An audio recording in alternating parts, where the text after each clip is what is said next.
Hello my dear students. As अभी तक हमने एसिड्स और बेसिस के बारे में बहुत सारी चीज़ों को डिस्कस कर लिया है। इंट्रोडक्शन हो गया है, केमिकल प्रॉपर्टीज़ हो चुकी हैं। आई होप आप समझ चुके हैं and you also have learned about the differences amongst acids and bases. But now will move toward some similarities. क्या कोई सिमिलैरिटीज़ भी हैं उनके बीच में? फ्रेंड्स, आज जो टॉपिक्स मैं डिस्कस करने वाली हूँ these are very very important kids इनमें से बहुत सारे कंसेप्चुअल क्वेश्चंस बनते हैं and you are being asked in the exams also. ठीक है, सो सबसे पहले बेसिकली मोटा मोटा आपको बता देती हूँ that they both are conductors of electricity. Electricity अगर एसिड्स और बेसिस के सॉल्यूशंस में से पास की जाती है then they behave as good conductors. ठीक है, ये हमने अपने 8th क्लास में भी पढ़ा है that they are the electrolytes. Okay, अभी हम थोड़ा सा और डिटेल में डिस्कस करेंगे कि why they are electrolytes. Okay, so इसके लिए एक छोटा सा सेटअप बनाना पड़ेगा in the laboratory. There we can take a beaker and beaker में हम कोई भी सोल्यूशन लेंगे। जो हमने ये सोल्यूशंस रखे हैं टेस्ट सोल्यूशंस, इन सभी को हम चेक करेंगे वन बाय वन। यहाँ पे I have put 2 iron nails and there is a wire, there is a battery, bulb, key and the circuit is complete here. Okay, so let's start. Let's check it. First we'll check it with the glucose. जैसे ही इसमें glucose डाला जाएगा and the circuit will be complete as the iron nails will come in touch. जैसे ही की को हम press करेंगे the bulb will not glow. No glow of bulb. ये आप अपनी लैब में करेंगे with your teachers but later on. Okay, then alcohol. The same when will be done with the alcohol, there will be no glow of bulb. Okay, but the same when it is done with the hydrochloric acid, sulfuric acid, sodium hydroxide or calcium hydroxide solutions, in all 4 cases you will see that the bulb glows. अभी इसके पीछे हमें reason जानना है which is very very important to understand. बहुत ज़रूरी है आपके लिए समझना that whenever all these two are acids and these two are bases, when they are put in water, when their aqueous solutions are made, they dissociate, they break into ions.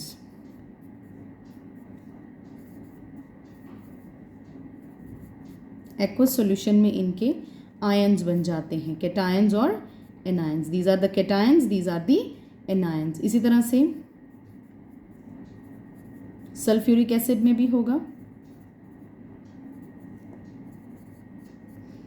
The same will happen with the bases also.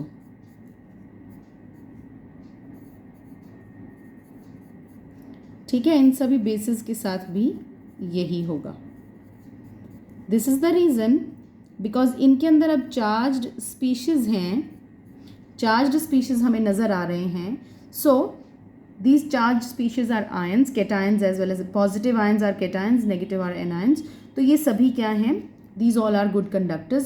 सभी acids और bases are good conductors of electricity. तो इस activity से हमें ये पता चलता है कि these acids and bases are good conductors of electricity. यहाँ पे एक चीज़ नोटिस करने वाली है बेटा. Just look at the reactions carefully. When the acids are in solution, they are furnishing H positive ions. When there are bases in the solution, they are furnishing OH negative ions. तो इस चीज़ को हम आगे बात करेंगे. It's very important to understand.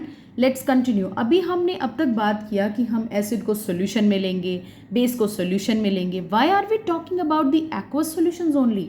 So here comes our next topic that what happens to acids and bases in water solution. Why the water solution only? पानी का ही solution क्यों लेना पड़ता है हमें इस केस में? So for this we have a small activity जिसमें what we are going to do, we are going to take a test tube जिसमें हम सोडियम क्लोराइड लेंगे सॉलिड और उसमें हम कॉन्सेंट्रेटेड जो है सल्फ्यूरिक एसिड डालेंगे drop wise. It's going to be concentrated. इस रिएक्शन से क्या होगा कि सोडियम सल्फेट सॉल्ट तो प्रोड्यूस होगा ही, साथ ही साथ हाइड्रोक्लोरिक एसिड गैशियस फॉर्म में प्रोड्यूस होगा. Vapours of HCl will be produced. ठीक है, अब जहाँ पे ये HCl के वेपर्स गैस कलेक्ट हो रही होगी वहाँ पे we need to check with dry litmus and wet litmus paper. अभी हमें चाहिए blue litmus because we are talking about the acids. ठीक है. If we will take the dry blue litmus paper near this HCl gas, the litmus paper will not change. Litmus paper के colour में change नहीं होगा. हमने ये पढ़ा है that blue litmus turns red when it reacts with acids, but if they all are in the dry form, there is no water. यहाँ पे हमने गैस लिया है और यहाँ पे dry litmus paper लिया है, there will be no change. but जैसे ही आप wet यानी कि पानी से भीगा हुआ blue litmus paper लेकर जाएंगे, it will turn red.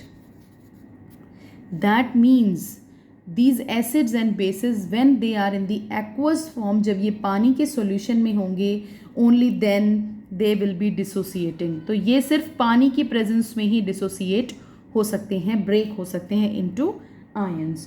तो जैसे ही acids को water में डाला जाता है, okay, the acid dissociates into H positive and Cl negative, where that proton will be combining with the water, because proton जो होता है ना, ये बहुत ही highly reactive species होता है. It's a very highly reactive intermediate. It immediately combines with the one molecule of water to form the hydronium ion, H3O positive.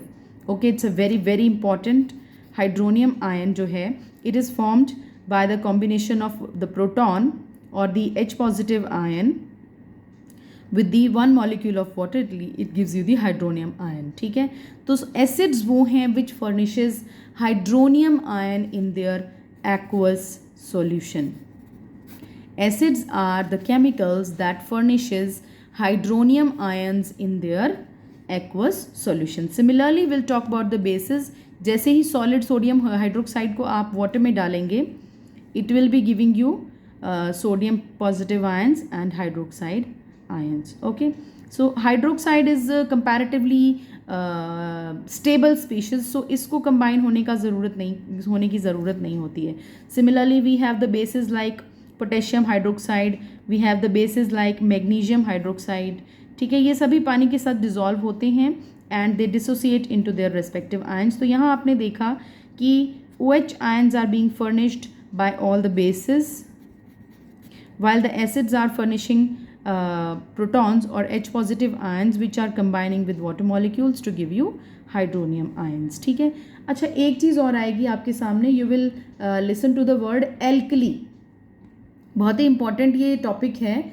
आपसे ऐसे जनरली 1 मार्क के क्वेश्चन में पूछा जा सकता है, व्हाट आर एल्कलीज. तो simply alkalis are those bases which are soluble in water. इस पे रिलेटेड एक बड़ा इंटरेस्टिंग क्वेश्चन है कि alkalis, all alkalis are bases while all bases are not alkalis. Justify. ठीक है, ये जस्टिफाई करने के लिए आ जाता है क्वेश्चन कि सारे एल्कली तो बेस होते हैं लेकिन सारे बेस एल्कली नहीं होते. So it's very simple as that कि इसमें आपको सिंपल यही आंसर करना है, because bases all of the bases are not soluble in water. पानी के अंदर कुछ ही बेस सॉल्युबल होते हैं. So the bases that are soluble in water are called alkalis. That's why all alkalis are bases but all bases are not alkalis. ठीक है, इसका सिंपल सा आंसर आपको देना है. Now as we have learned about the formation of hydronium ion or formation of H positive ion and hydroxide ion, we will move towards our next topic, neutralization reaction based upon that. अब हम neutralisation को थोड़ा सा ions के concept में पढ़ेंगे. सबसे पहले रिवाइज कर लेते हैं. Acids are those which releases H positive और hydronium ions in aqueous solution, very important to be mentioned. And bases are those which releases hydroxide ions in the aqueous solution. तो let's see neutralisation reaction में basically क्या होता है कि that there is an acid HX. X means any halogen or you can say HCl. Okay, and MOH, metal hydroxide यानी कि base. So whenever this reaction occurs, MX यानी कि salt is released, water is released. ठीक है, तो इसमें basically क्या होता है कि ये जो एसिड का H आयन है और बेस का OH आयन है, ये दोनों कंबाइन होकर they give you the water in the liquid format. ठीक है, फॉर एग्जाम्पल जब हम HCl एक्वस लेते हैं और NaOH एक्वस लेते हैं, HCl यानी कि sodium hydrochloric acid aqueous, sodium hydroxide aqueous लेते हैं. So this neutralization occurs just like the above sample. इसी की तरह होगा ये, sodium chloride aqueous will be produced and HOH मिलके जो है वाटर मॉलिक्यूल प्रोड्यूस कर देंगे. ठीक है. So this is all about the neutralization reaction on the basis of in context of these ions. Okay. अभी next is a very important topic again. बहुत ही अच्छा concept है कि हमने एक्सोथर्मिक एंडोथर्मिक अपने क्लास 8 में पढ़ा है. Exothermic are the processes in which heat is released and endothermic are the processes in which heat is absorbed. तो ये जो डिसोल्यूशन होता है, डायल्यूशन होता है एसिड या बेस का into water, it is an exothermic process. बहुत ही आसान इसकी एक्टिविटी है. आप इसको लैब में कर सकते हैं सिंपली कि आप जो है एक टेस्ट ट्यूब में थोड़ा सा पानी लेंगे. ओके. टेस्ट ट्यूब में पानी लेने के बाद you will have to put any concentrated acid, like you can take sulfuric acid or hydrochloric acid, concentrated लेंगे, but you have to put that drop wise.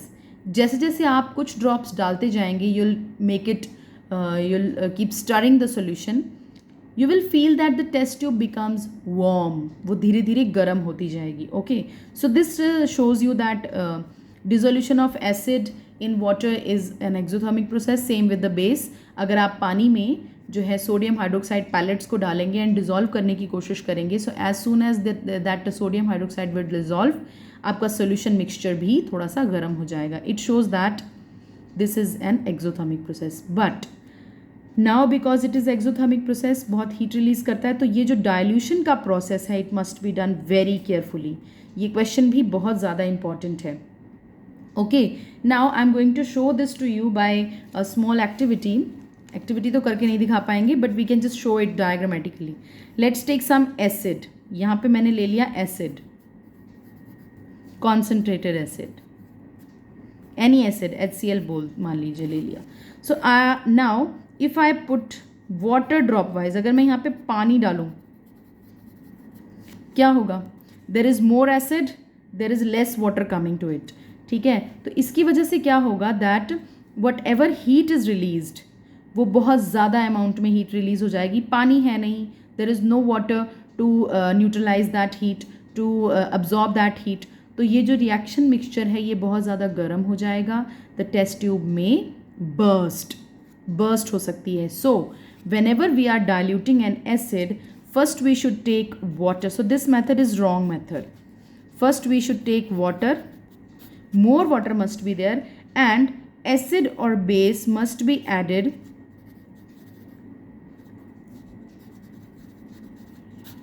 drop wise. So whenever this one drop of acid or base will come to the water, there is more water, it will absorb the heat which will be produced, and the solution will get warm gradually, not immediately. यहाँ पर जो है solution में heat निकलेगी, immediately बहुत सारी heat निकलेगी, that can harm you, and in this case the water is more, so it will be absorbing the heat and it will give you the less harm. ठीक है. So students, आज के इस topic में मैंने बहुत सारे इंपॉर्टेंट कॉन्सेप्ट्स को लिया है. I hope you guys will enjoy it and you'll keep learning, okay, because I am going to take the topic of pH in my next video. See you later.